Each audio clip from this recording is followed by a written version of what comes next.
pendidikannya harus dirubah.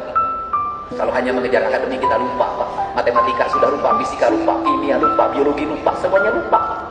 Tetapi kalau dibentuk karakter dengan baik, memaknai biologi manfaatnya untuk apa? Hafal ilmu pertanian. Matematikanya hafal untuk apa? Hafal ilmu hitungan. Ilmu hitungan untuk apa? Manajemen ekonomi. Bagaimana menyimpan, bagaimana mengambil, menyimpan, mengambil jumlah yang diambil harus lebih sedikit dibanding yang disimpan.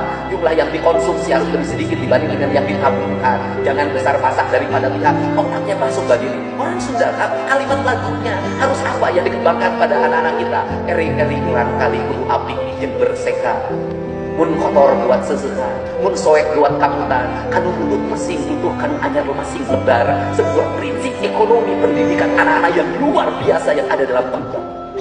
Untuk itu, sekolah rubah deh.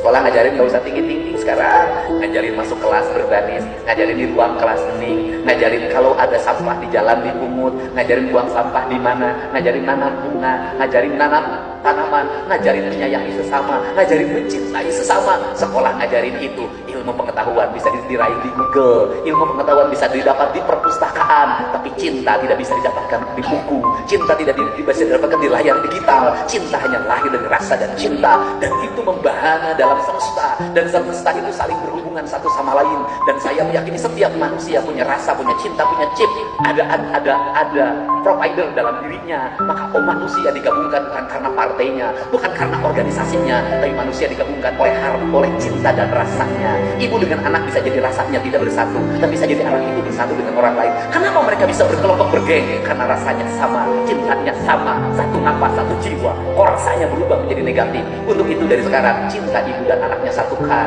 dengan baik. Bukankah ibu kita dulu yang mengajarkan ketika terluka maka air lidahnya mengobatinya? Bukankah orang tua kita dulu mengajarkan ketika anak jatuh maka rambutnya yang digesekannya? Bukankah orang tua kita dulu diajarkan kalau makannya keras maka ibu yang mengunyahnya? Apa itu artinya? Kalau layar digital itu keras, kalau permainan di dunia itu keras, sebelum dinikmati oleh anaknya, dikonsumsi oleh anaknya, maka ibu dan bapaknya yang menegak racun itu sebenarnya. Itu yang disebut dengan saring, selektivitas. Itu makna dari adanya dinas informasi komunikasi, itu makna dari adanya dinas infocom, itu makna dari adanya tim cyber.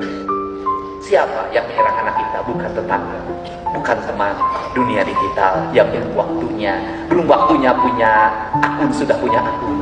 Belum waktunya mengakses ke judul, bisa akses ke judul. Belum waktunya bisa mengakses ke situs-situs tertentu, bisa masuk ke situs-situs. Belum waktunya. Ingat, kata orang Sunda, lamun can waktuna bakal kurang memeh musuh. Benar.